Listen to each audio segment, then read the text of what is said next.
La suite dans les idées, Sylvain Bourmeau.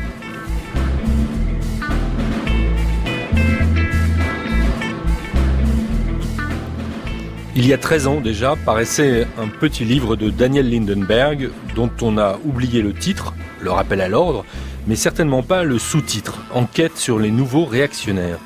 Depuis lors, l'expression « nouveau réactionnaire »,« nouveau réac » s'est installée, servant plus ou moins bien à identifier un certain nombre d'intellectuels et d'écrivains assez différents les uns des autres, nous servant surtout, plus ou moins bien aussi, à désigner les transformations profondes qui bouleversent depuis les années 80 la configuration de l'espace public. Car derrière cette expression grossière, sans doute maladroite, apparaissent clairement pourtant ceux qui, eux, sont désormais bien à droite, même s'ils rechignent souvent à se sentir bien à droite, préférant en général avancer masqués, se dire ni de droite ni de gauche, ou comme Elisabeth Lévy, pas de gauche.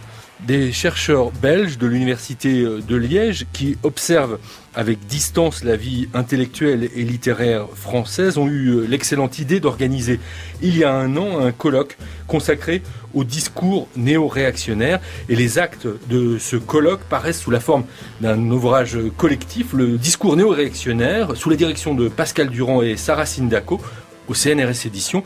Pascal Durand est l'invité aujourd'hui de La Suite dans les idées, ainsi que Gisèle Sapiro qui a participé à cet ouvrage et qui paraît dans la collection qu'elle dirige dans cette maison d'édition.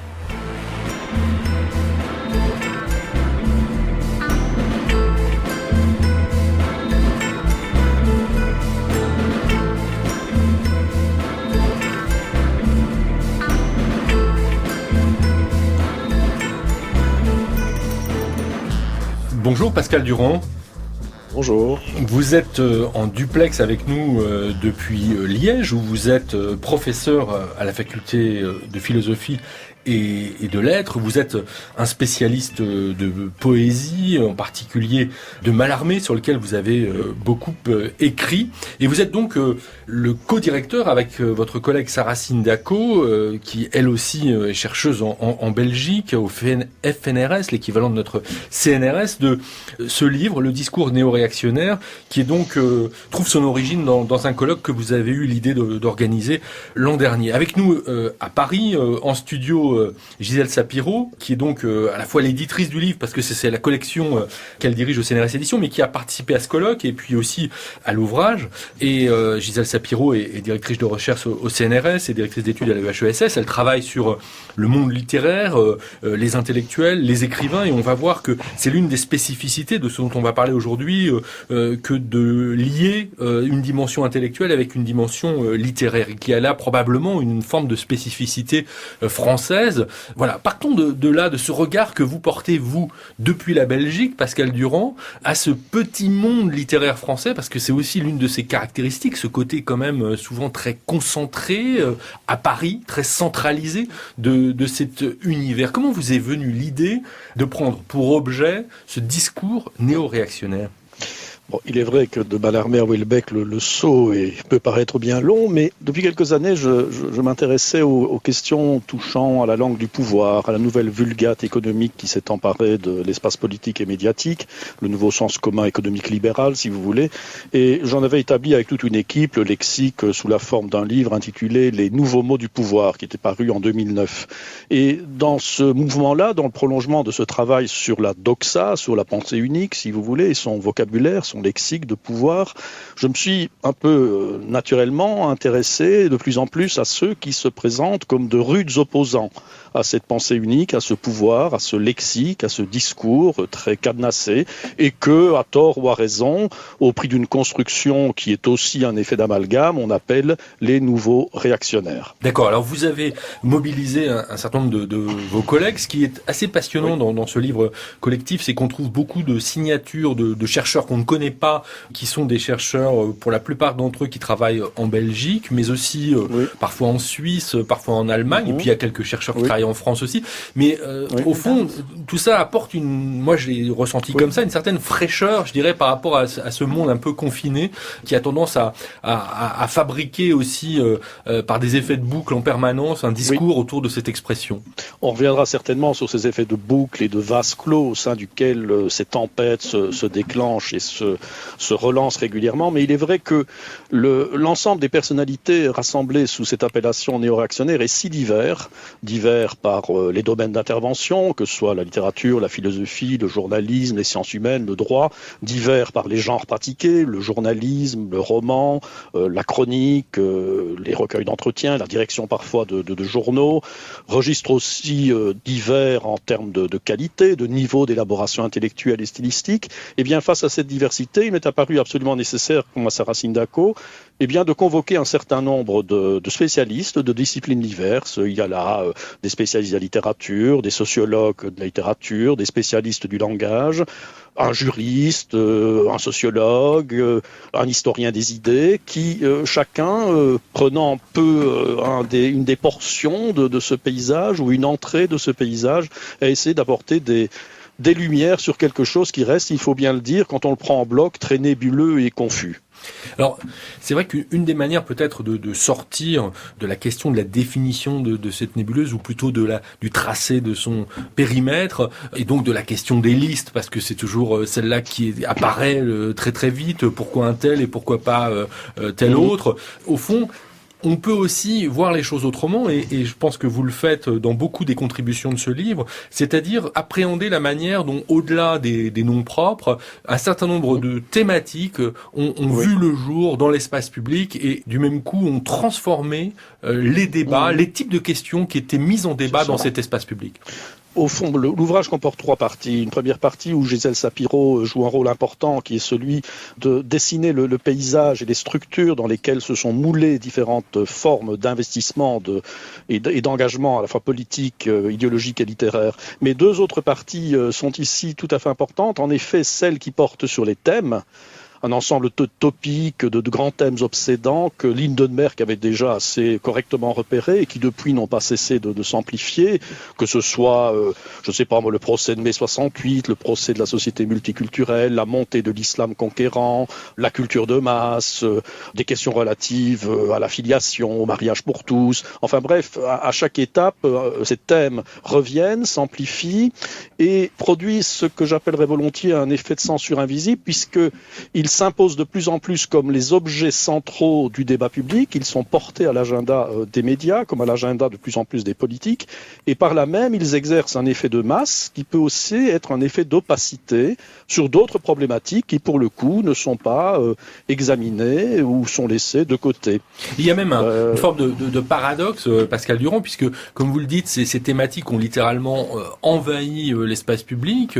On ne parle que de ça, et en même temps, toujours en précisant que ce seraient des sujets tabous dont on ne parle jamais. On a toujours affaire à cette rhétorique-là, qui d'ailleurs s'appuie aussi sur des retournements d'expression. Je veux dire par là que autrefois, les bien-pensants, ça désignait la droite catholique traditionnelle. C'en est venu à désigner au contraire la gauche progressiste. Et là, on a là une pirouette qui est assez étrange. Si l'ouvrage s'intitule « Le discours néo-réactionnaire », c'est précisément pour aller au-delà des personnalités vers les opérations rhétoriques et discursives, en effet, qui sont à l'œuvre dans cette espèce de grande phraséologie de la protestation, de ce grand discours réfractaire. Et ce que nous avons essayé collectivement de mettre en évidence, c'est qu'il y a des figures, il y a des thèmes, il y a des formes rhétoriques qui reviennent, on y reviendra peut-être tout à l'heure, mais il y a aussi une posture collective qui fait en quelque sorte de toutes ces personnalités, si diverses qu'elles soient, une sorte de personnage collectif extrêmement présent sur la scène médiatique.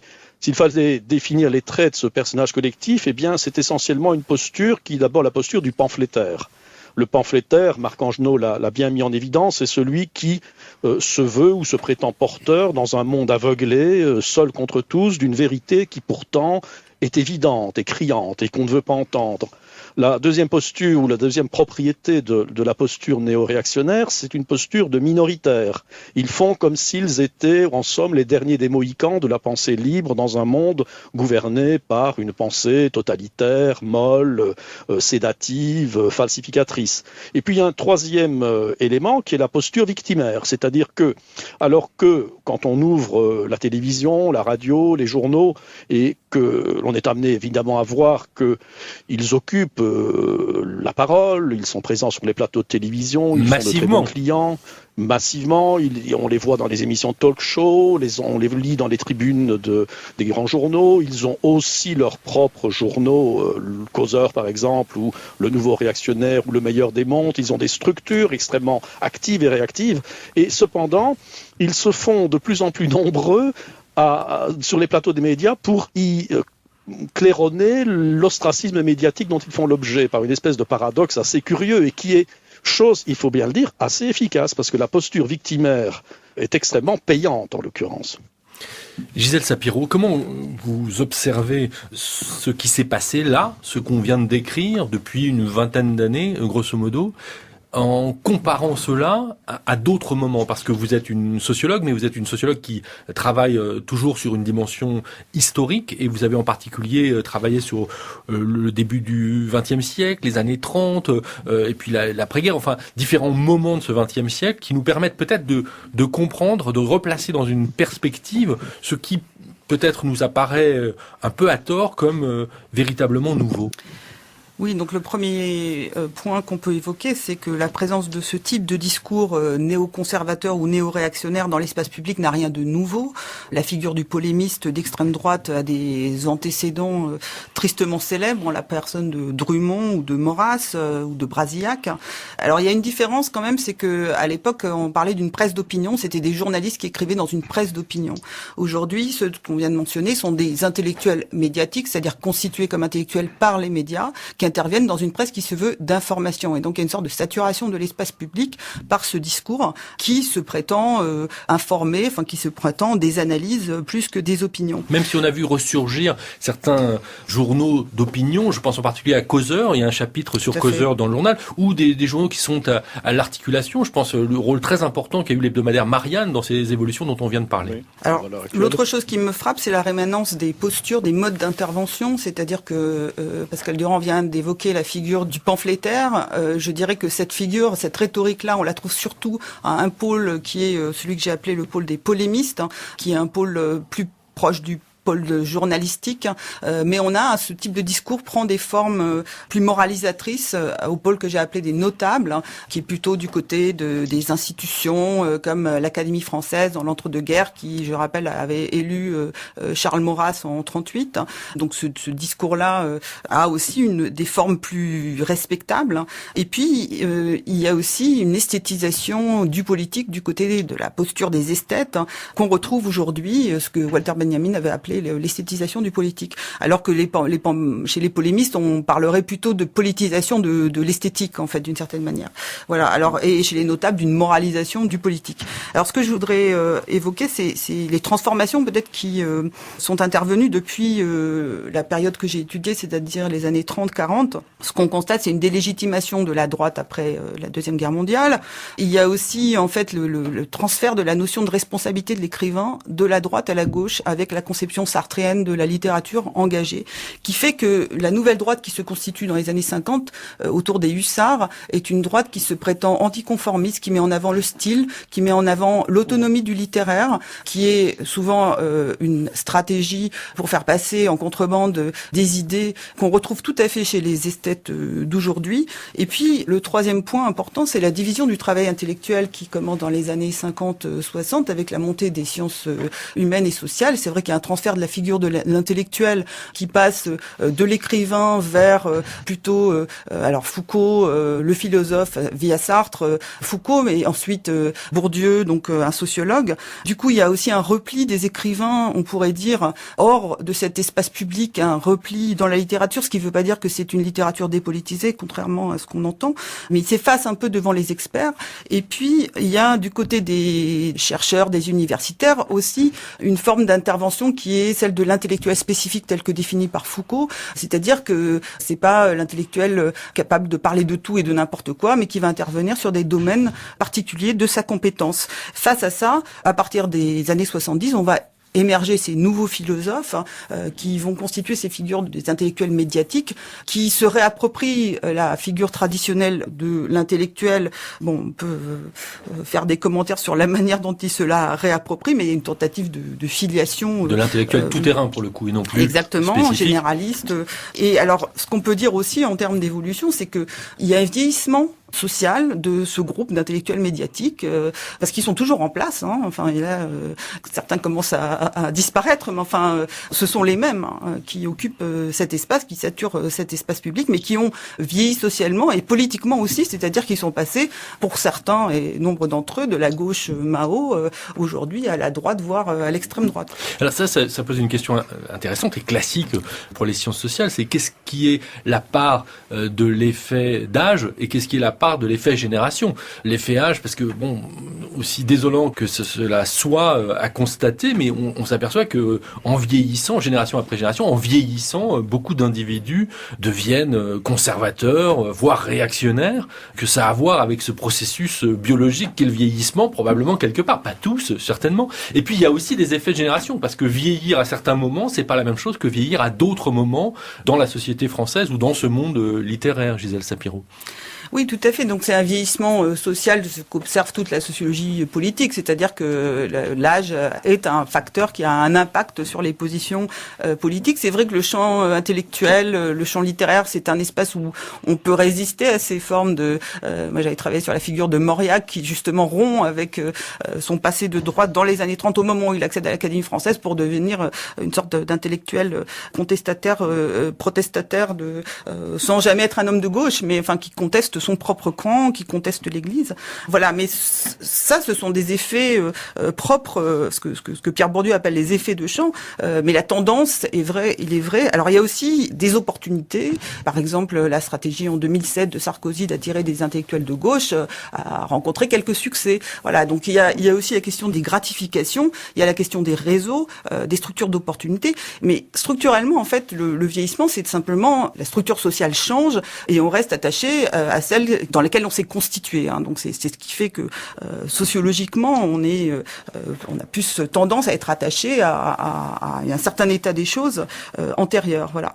Ce qu'on pourrait ajouter à ce qui a été dit, c'est aussi ce discours sur la décadence qui est lié à ce vieillissement social qu'on retrouve et qui là aussi il y a une rémanence très forte avec l'entre-deux-guerres dans ce discours néo-réactionnaire qui a quelques constantes malgré le fait de réunir des gens très différents et qui a des constantes dans ce à quoi il s'oppose. Alors dans l'entre-deux-guerres, c'était évidemment la République, la démocratie et aujourd'hui, c'est en fait ce qu'ils appellent le droit de l'hommisme, hein, la philosophie des droits de l'homme, qui était d'ailleurs dénoncée aussi dans l'entre-deux-guerres, mais elle n'avait pas la même place, elle n'est pas devenue aussi centrale. L'antiracisme, il y a l'antiracisme qui devient un problème plus que le racisme. Pour absolument, l'antiracisme qui n'était pas du tout institué de cette manière auparavant. Le multiculturalisme, c'est une des choses qui vitupère.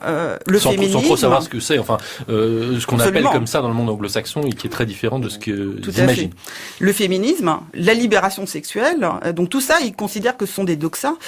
Alors on a mentionné, je crois, l'islamophobie. Il y a aussi une forte homophobie chez une grande partie d'entre eux. Hein. Donc leur révolution française, c'est mai 68 en fait, par rapport aux contre-révolutionnaires.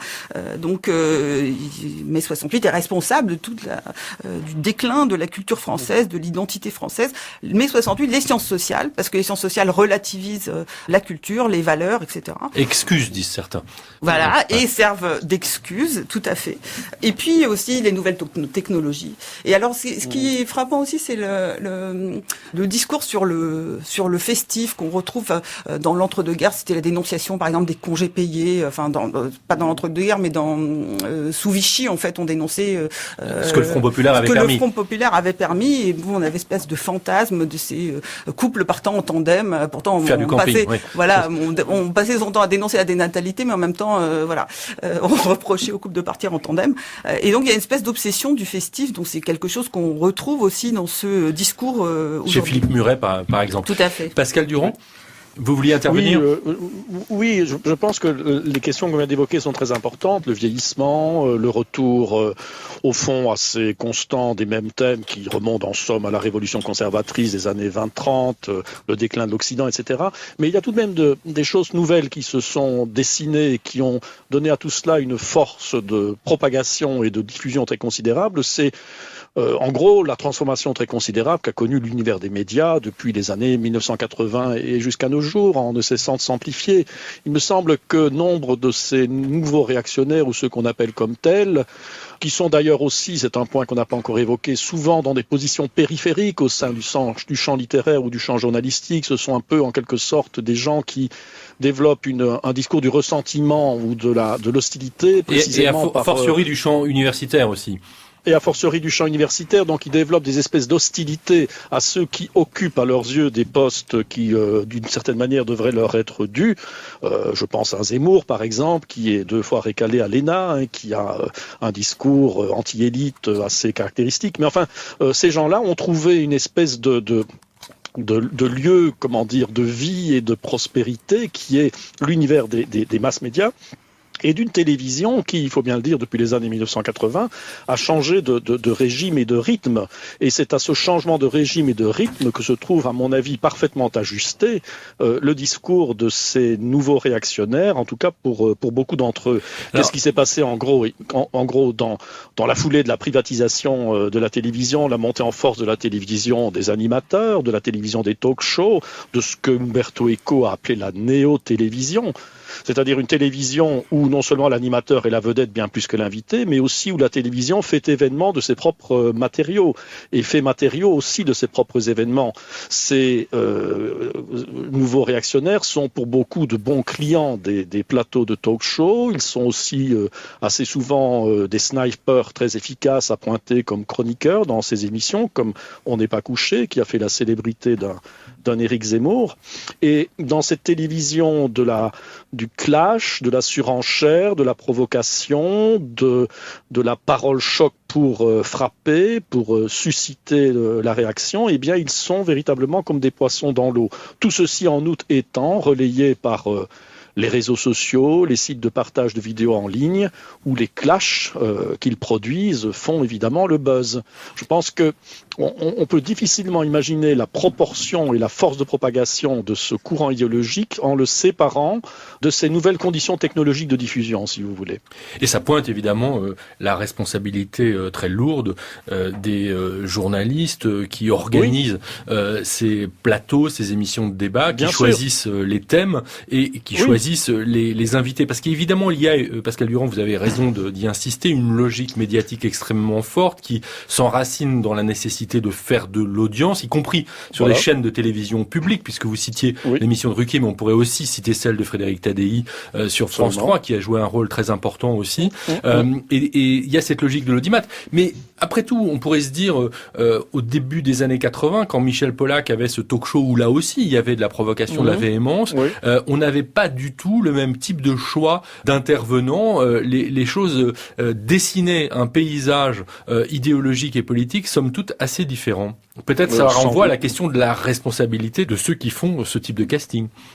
Certainement, et on a vu Laurent Ruquier faire son mea culpa sur le poste de chroniqueur vedette qu'il avait donné si longtemps à Éric Zemmour, ce qui n'a pas empêché d'ailleurs d'inviter Éric Zemmour sur son plateau au moment de la sortie du Suicide français. Et on a vécu là un moment de télévision assez extraordinaire dans la dimension de l'autoréférentialité, de l'autophagie de cette nouvelle télévision, puisque Zemmour était invité dans l'émission qui lui a donné la parole à laquelle il était étroitement ajusté, cette parole de chroniqueur percussif, interrogé par celle qui occupait le poste qu'il avait lui-même occupé, et donc en position de chroniqueur chroniqué, intervenant à tout bout de champ dans l'émission, et mis aussi en présence d'Alain Cohn-Bendit, qui pourrait apparaître en effet comme un contradicteur pugnace, mais qui n'est en réalité qu'une image même de l'opposant que Zemmour dessine face à lui, à savoir le représentant de l'élite nomade, cosmopolite 68 Art. Et il s'est produit le même phénomène chez Tadei, lorsque Éric Zemmour, mis face à Jacques Attali, c'est moins d'un débat là qu'il s'agit que d'une espèce d'extrapolation théâtrale des thèses même d'Éric Zemmour. Le néoréac rebelle réfractaire, militaire parlant au nom du peuple face à un membre de l'élite nomade, cosmopolite, détaché du réel. Voilà, il y a là toutes des mécaniques qu'il convient de prendre aussi en considération, et aussi l'histoire longue des rapports entre littérature et politique, toute la lignée des antimodernes, des écrivains réfractaires, dont ils se réclament tous bien volontiers, parce qu'ils en tirent aussi, rétrospectivement, une aura de prestige considérable. Alors je rappelle, Pascal Durand, que vous regardez tout ça depuis Liège, depuis la Belgique, et que ça vous semble parfois exotique. C'est vrai que ce que vous venez de décrire, par exemple, pour prendre l'exemple d'un pays que je connais bien, est proprement inimaginable sur les chaînes de télévision de la BBC. On peut pas concevoir que la BBC confie une chronique comme ça à quelqu'un du même type. C'est pas possible. Qu'en est-il en Belgique? Est-ce que ça vous semble, depuis la Belgique aussi, très très étrange? Ça nous semble très très étrange, et à deux titres. D'une part parce que nous n'observons pas le même phénomène, et à deuxième titre parce qu'en réalité nous sommes très exposés aux chaînes françaises. La partie francophone du pays est branchée sur TF1, sur France 2, et c'est notre télévision autant que la vôtre d'une certaine manière. Et pourtant, en Belgique, nous n'avons pas eu de montée en puissance de ce qui a d'abord été les intellectuels dits médiatiques. Il n'y a pas d'intellectuels médiatiques en Belgique. Certains essayent, mais n'y arrivent pas tout à fait. Il y a des comiques assez doués. Il y a des comiques assez doués, on y reviendra peut-être. Il y a aussi, il n'y a pas eu de véritable représentant de néo-réactionnaires. On a essayé de faire circuler Zemmour dans des cercles du pouvoir, invités par différents francs-tireurs de la droite démocratique. Bon, ils font leur petit show, mais ça ne marche pas tout à fait. Alors la question est de savoir pourquoi ça marche pas. Alors, il y a deux, trois choses qu'il faut dire sans doute. C'est que d'abord, il n'y a pas en Belgique une telle tradition comme en France d'articulation étroite entre l'univers intellectuel et l'univers politique, entre la littérature et la politique et l'engagement. Il y a une moindre concentration des appareils académiques et aussi éditoriaux et médiatiques qu'à Paris. En Belgique, c'est à Liège, c'est à Bruxelles, c'est à Anvers, autant que par ailleurs que la culture se fait et se vit. Et puis d'autre part, nous sommes un État qui est en train de se désagréger sans une base nationale très forte, et qui n'est donc pas hanté par une espèce de nostalgie de la grandeur. Merci Pascal Durand. On arrive au terme de l'émission. Il y aurait de quoi en faire une deuxième pour poursuivre cette comparaison. C'est toujours intéressant ce processus d'estrangement, de regarder ce qui se passe dans notre pays depuis la Belgique. Je rappelle donc très rapidement le livre que vous avez co-dirigé avec Sarah Sindako, Le discours néo-réactionnaire. Il paraît aux éditions CNRS. On trouve toutes les références bibliographiques sur la page de La Suite dans les idées. Vous pouvez réécouter l'émission, vous pouvez la podcaster pendant un an, la réécouter pendant 1000 jours. Merci à Pascal Durand et merci à Gisèle Sapiro. Merci. Merci à vous.